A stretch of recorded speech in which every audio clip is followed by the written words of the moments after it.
बिस्मिल्लाहिर्रहमानिर्रहीम। अस्सलाम वालेकुम नाज़रीन, मैं हूं आपका होस्ट सईद अली हैदर और आप देख रहे हैं तकरीर मीडिया। नाज़रीन, जब कोई इंसान कोई अच्छा काम करता है तो उसे अप्रिशिएट जरूर करना होता है। देर आए दुरुस्त आए।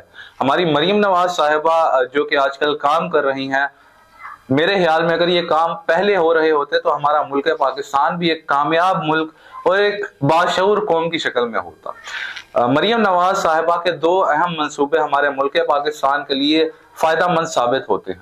पहला तो मोबाइल मेडिकल कैंप्स। हमारा मशवरा ये होगा कि ये मोबाइल मेडिकल कैंप्स सिर्फ शहरों तक महदूद ना हो, बल्कि इनको गांव गांव में भेजा जाए, क्योंकि कई गरीब लोग, कई बुजुर्ग, कई बच्चे, कई बड़े जो कि शहरों की सहूलियात से महरूम होते हैं, जो बीमारी के वक्त पे शहर की तरफ नहीं जा सकते या इन तमाम महंगी चीजों से महरूम होते हैं, तो उनको भी अपनी सेहत को ठीक करने के लिए इन चीजों की जरूरत पड़ती है। तो अगर ये मोबाइल मेडिकल कैंप्स गांव गांव में जाने लगे तो मेरे ख्याल में कोई भी इंसान इन चीजों से महरूम नहीं रह सकता और अपनी अपनी सेहत की हर कोई हिफाजत कर पाए। दूसरा, सफाई का बेहतरीन निजाम।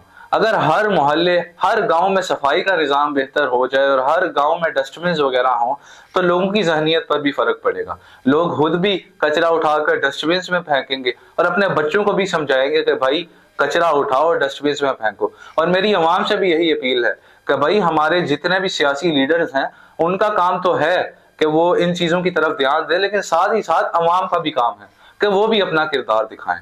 तो आए मिलकर अपने मुल्क पाकिस्तान को बेहतर और साफ बनाते। मरीम नवाज साहिबा, हमारी नौजवान नस्ल आपके साथ मिलकर काम करना चाहती है। हमारे पास इस तरह के जदीद और तहलीकी ख्यालात हैं जो कि हमारे मुल्क को एक तरक्की की राह पर गामजन कर सकते हैं, और हम ऐसे ही जदीद और तहलीकी ख्यालात को बैनुल अक़वामी मेयार के मुताबिक हल कर सकते हैं। तो दोस्तों, आप सबसे भी गुजारिश है कि इस पैगाम को ज्यादा से ज्यादा शेयर करें ताकि हमारा पैगाम मरीम नवाज साहिबा तक पहुंचे और हमारे तमाम नौजवानों को मरीम नवाज साहिबा के साथ मिलकर काम करने का मौका मिले। अगर आप चाहते हैं कि पाकिस्तान तरक्की करे तो सफाई और सेहत की जानिब पहला कदम उठाइए।